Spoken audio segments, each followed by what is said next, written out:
Assalamualaikum warahmatullahi wabarakatuh. Perkenalkan, nama saya Alifa Intan Salsabila dengan NIM akhir 71 kelas 1D. Di sini saya akan menayangkan video penyuluhan dengan tema peran gizi seimbang pada ibu hamil dan ibu menyusui untuk mencegah stunting. Selamat menonton.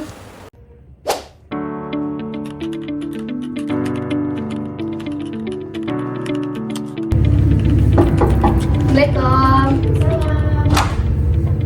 Ada apa ya, Neng? Bu, saya mau mengadakan penyuluhan di Sukajadi. Apakah ibu berkenan untuk saya bicara? Boleh, silakan masuk, Neng. Terima kasih, Bu.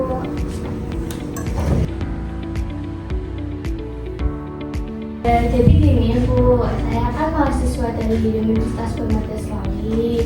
Kebetulan ada tugas penyuluhan di Desa Sukajadi.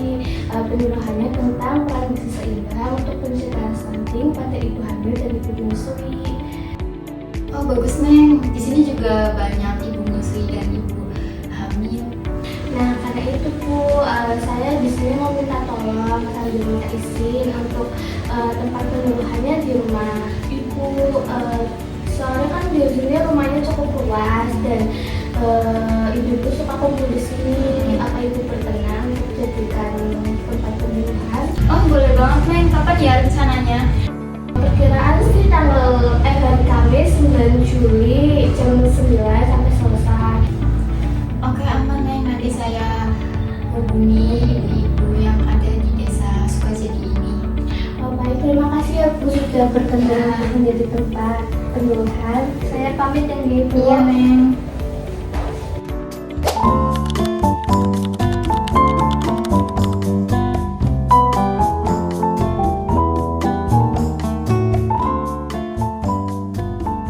Selamat pagi Ibu. Pagi. Ya, perkenalkan nama saya Alifa Intan Salsabila dari Prodi S1 Ilmu Keperawatan Universitas Permata Slawi.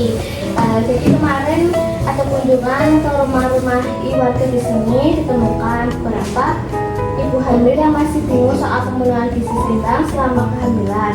Makanya ini saya izin waktunya Ibu Desa Sukajadi sekitar 45 menit saja untuk berbincang-bincang seputar gizi seimbang untuk ibu hamil dan ibu menyusui sekaligus mencegah stunting. Apakah Ibu bersedia dan berkenan? Bersedia. Baik, terima kasih ya Bu. Sebelumnya sebelum mulai saya berikan dulu ya booklet dan layarnya biar Ibu bisa ikut lihat gambarnya sambil penjelasan nanti.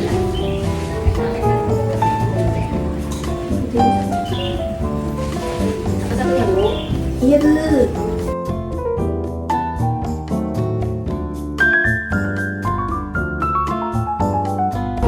Ini dipegang dulu ya saat saya menjelaskan materi. Itu juga boleh bisa dibawa pulang buat pembelajaran di rumah Ibu. Iya, Neng. Wah, ada gambarnya juga ya, Neng. Enak juga dilihat. Bu, ini agar mudah dipahami saat memberikan materi. Sebelum memasukkan materi, apakah Ibu ada yang mengerti apa itu stunting? Pernah dengar sih, Neng. Katanya anak pendek itu ya. Betul sekali Bu. Untuk Ibu Daya ada tambahan lain? Kalau saya tahunya karena kurang gizi ya. Oh, Neni ini kan lagi hamil anak pertama, Neng. Jadi ya wajar kalau belum tahu. Iya, Neng. Ini baru pertama kali hamil, jadi belum ngerti soal gizi-gizian. Wajar sekali Bu Reni, nggak apa-apa kok kalau belum mengerti, belum paham tentang peran gizi seimbang. Ini kesempatan untuk kita untuk membahas bareng-bareng, untuk mengulik lah intinya. Gitu. Sebelumnya Ibu bisa buka bookletnya ya. Nah, kita mulai ya dari yang pertama dan bisa lihat dulu dari berbaliknya. Yang pertama, pengertian apa itu sih gizi seimbang? Jadi, gizi seimbang adalah pemenuhan kebutuhan zat gizi yang cukup beragam dan sesuai kebutuhan selama masa kehamilan dan menyusui untuk menjaga kesehatan ibu serta mendukung tumbuh kembang bayi secara optimal. Berarti nggak cuma banyak makan aja ya, Neng? Betul, jadi nggak cuma banyak makan doang, bisa juga kita terapkan pedoman disiplin itu dengan seperti setengah sayur dan buah, terus 1/4 makanan pokok atau karbohidrat, 1/4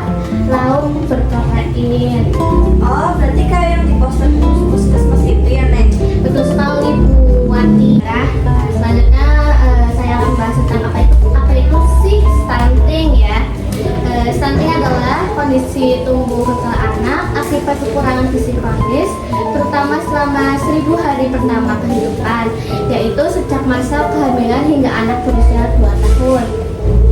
Berarti bukan cuma soal tinggi badan aja ya, Nek? Betul sekali Bu Yuni, jadi stunting itu bukan hanya bikin anak pendek, tapi juga menghambat perkembangan otak dan kecerdasan anak.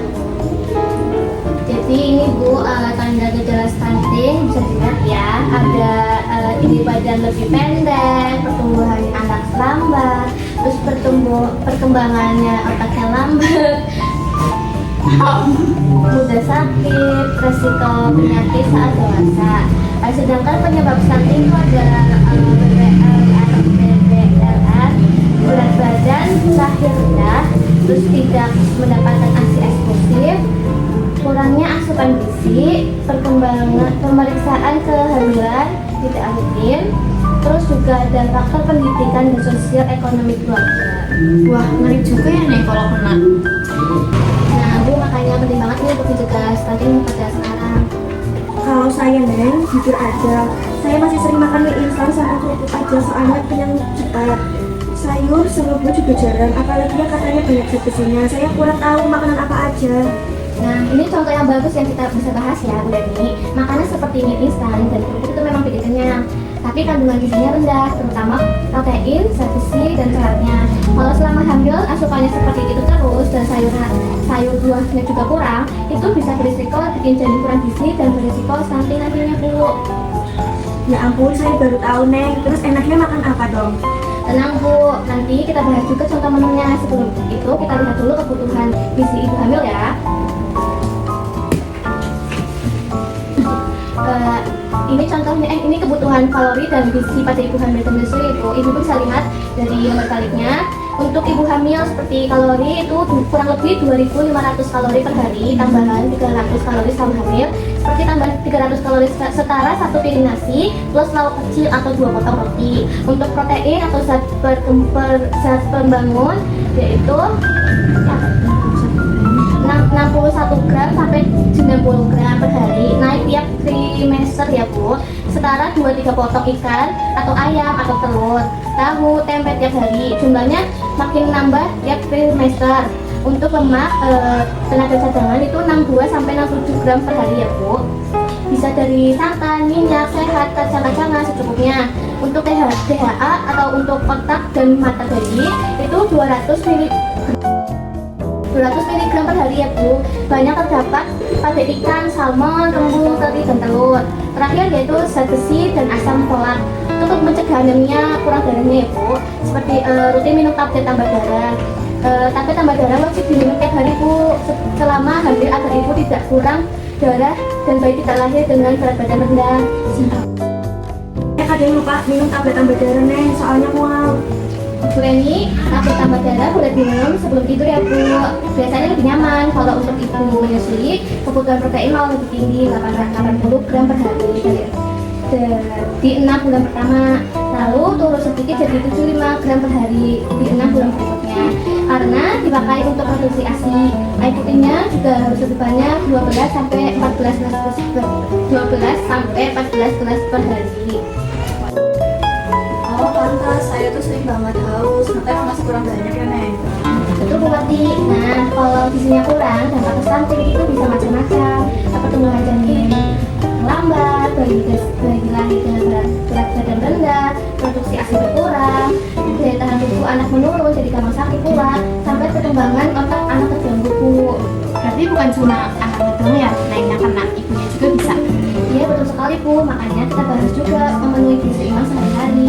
Ini ibu-ibu, cara memenuhi gizi seimbang sehari-hari. Yang pertama ada konsumsi makanan beragam setiap hari seperti karbohidrat, protein, lemak, vitamin, dan mineral. Yang kedua, perbanyak konsumsi sayur dan buah minimal 3-4 porsi per hari Bu.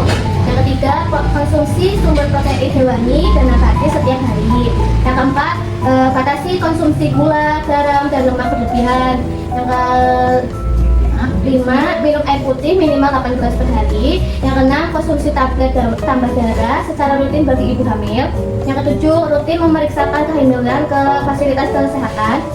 Yang kedelapan, terapkan pedoman gizi piringku agar kebutuhan gizi harian lebih seimbang. Kalau contoh menunya gimana Neng, biar saya nggak bingung.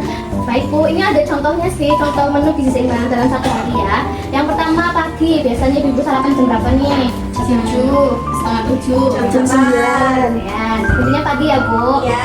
Contohnya tuh seperti satu porsi nasi plus telur, rebus 2 butir, terus tumis bayam, segelas susu. Selingannya bisa dari 2 buah pisang atau kacang rebus ya Bu. Ya Neng. Untuk siang bisa nasi 1 porsi plus ikan goreng atau tahu tempe, terus plus sayur sop, bisa buah pepaya. Selingannya itu roti gandum dan segelas susu.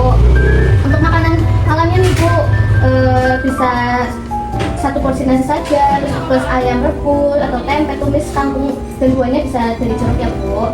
Cuma biasanya saya coba nih, nggak susah kok bahannya. Betul Bu Reni, nggak perlu mahal, yang penting rutin mengkonsumsi gizi seimbang ya, agar masa kehamilan ibu itu tercegah dari stunting. Selanjutnya saya membahas tentang gimana sih cara pencegahan stunting pada masa kehamilan. Yang pertama, penuhi nutrisi harian. Konsumsi makanan bergizi seimbang yang mengandung karbohidrat, protein, lemak, vitamin, dan mineral. Yang kedua, periksa kehamilan secara rutin ya ibu. Lakukan pemeriksaan kehamilan untuk memantau kesehatan ibu-ibu dan janin. Yang ketiga, terapkan PHBS. Biasakan mencuci tangan, menjaga kebersihan diri dan lingkungan. Yang keempat, hindari asap rokok, lindungi ibu hamil dari paparan asap rokok. Sebelumnya bapak dari suami ibu ada yang merokok enggak? Enggak nih. Saya pas Neng. Kalau ada yang merokok, sebisa mungkin bapaknya tolong dibersihkan. Bersihkan diri dulu sebelum menyentuh anaknya Bu, agar terhindar dari paparan asap rokok. Terus yang kelima, ada rutin berolahraga. Lakukan aktivitas fisik ringan sesuai anjuran tenaga kesehatan ya Bu. Jangan cuma leha-leha di kasur doang ya Bu. Sebisa mungkin berolahraga yang kecil-kecil lah, lari-lari atau jogging. Jangan males. Saya nggak kuat, Bu, kan lagi hamil. Oh ya, ibu bisa jalan-jalan di teras rumah pada pagi hari ya Bu. Yang penting ada aktivitas lah, jangan cuma leha-leha doang. Dan terakhir itu cegah stunting sejak 1000 HPK. 1000 hari pertama kehidupan adalah masa emas untuk tumbuh kembang anak. Sekian penjelasan materi untuk penjelasan ini. Apa ada yang ibu mau tanyakan? Saya mau tanya nih, saya masuk ke semester 3. Pas sama makan jam 1 atau kelor itu harus bikin ASI lancar nih. Betul Ibu Wati, sayur katuk dan daun kelor memang dikenal bisa membantu memperlancarkan produksi ASI. Jadi bagus dikonsumsi menjelang dan setelah melahirkan Bu. Kalau saya gimana nih biar bos minum tablet tambah darah? Bisa diminum di jam yang sama tiap hari Bu. Misalnya setiap malam setelah makan, terus biar jadi kebiasaan dan juga ditemani air putih atau jus buah. Jangan diminum bareng teh atau kopi ya Bu, karena bisa menghambat penyerapan zat besinya. Baik, makasih Neng. Ibu, kalau tidak ada pertanyaan lagi, saya coba rangkum ya. Jadi, tadi kan kita sudah bahas soal gizi seimbang untuk ibu hamil dan ibu menyusui. Apa itu stunting beserta penyebab dan gejalanya. Beberapa kebutuhan gizi ibu hamil dan ibu menyusui. Apa dampak kalau gizinya kurang sampai cara pemenuhan gizi seimbang sehari-hari, termasuk contoh.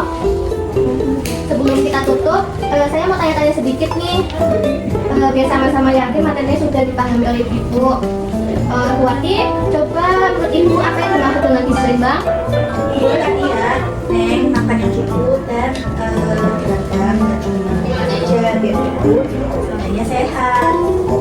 Terus sekali Bu Wati, sekarang mau Bu Dewi, apa itu stunting sih Bu? Stunting itu gagal tumbuh gara-gara kurang gizi lama ya Neng. Tanda gejalanya apa? Dan gejalanya yaitu tinggi badan lama, lebih pendek dari seharusnya, terus perkembangan otaknya juga bisa lebih lambat, sama gampang sakit ya katanya tadi. Pas sekali Bu Dewi. Bu Reni, coba sebutkan kebutuhan gizi penting bagi ibu hamil apa saja Bu? Kalau nggak salah tadi ada tambahan kalori, terus proteinnya naik terus sampai trimester 3, sama wajib minum tablet penambah darah ya Neng. Ya. Betul sekali Bu Reni. Sekarang Bu Doni, apa sih dampak? Ya, kalau gizi terhadap resiko stunting Bu, Bisa bikin janin terhambat tumbuhnya, bayi lahir kecil, asinya juga jadi berkurang Neng. betul sekali Bu Yuni. Bu Yuni, berarti ibu di sini sudah paham ya tentang apa sih gizi seimbang bagi ibu hamil dan ibu menyusui untuk mencegah stunting. Itu untuk buklet sama leafletnya boleh dibawa pulang ya Bu, untuk pembelajaran di rumah. Dan terima kasih ya Ibu sudah menyempatkan waktu luangnya untuk penyuluhan hari ini. Semoga materi yang saya sampaikan bermanfaat untuk ibu-ibu semua agar bisa terhindar dari stunting ya untuk anak-anak